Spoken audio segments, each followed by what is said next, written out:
Они познакомились в 1944 году в Техасе, США. Юная Пегги влюбилась в 22-летнего статного пилота Билли Харриса с первого взгляда. Вскоре влюбленные поженились, однако их счастью не суждено было продлиться долго. Супруги провели вместе всего 6 недель, прежде чем Билли призвали на фронт. Молодожены попрощались в порту, и Билли отплыл во Францию. Это был последний раз, когда они виделись, парень так и не вернулся. Никто не знал, что случилось с пилотом. Через несколько дней по прибытию на место назначения он просто бесследно исчез. Пегги была подавлена этой трагедией, но так как его смерть не была подтверждена, она отказывалась верить в то, что ее любимый муж мертв. Почти через 70 лет среди военных архивов один из родственников Пегги нашел запись о Билли. Правда, которая внезапно открылась Пегги, заставила старушку поехать во Францию. Архивные записи утверждали, что самолет Билли был сбит над Нормандией, неподалеку от городка Лес-Вентис, всего через несколько дней после начала его службы. Здесь же пилот и был похоронен. Однако, когда женщина приехала на могилу своего мужа, ее ждал огромный сюрприз. Для маленького городка Лес-Вентис Билли Харрисон стал не просто героем, он стал символом самоотверженности и жертвенности.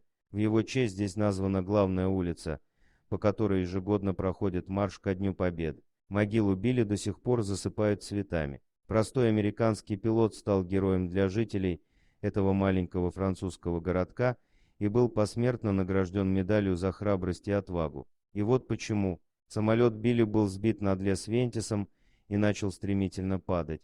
Зная, что сам он не выживет, Билли сделал все, чтобы отвести самолет как можно дальше от города.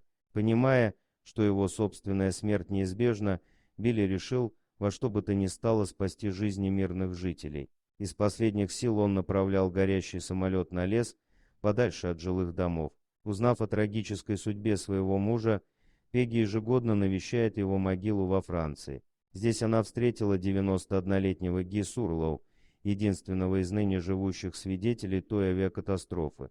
Просто поразительно, что, находясь в шаге от смерти, Билли делал все возможное, чтобы не дать самолету упасть на жилые дома. Самоотверженный поступок Билли помнят здесь и по сей день. Очень грустно, что Пегги пришлось ждать так долго, чтобы узнать правду о своем муже. Из-за проблем в коммуникации женщина 70 лет не знала, что Билли мертв и похоронен во Франции. Она ждала его всю жизнь, так никогда и не выйдя замуж.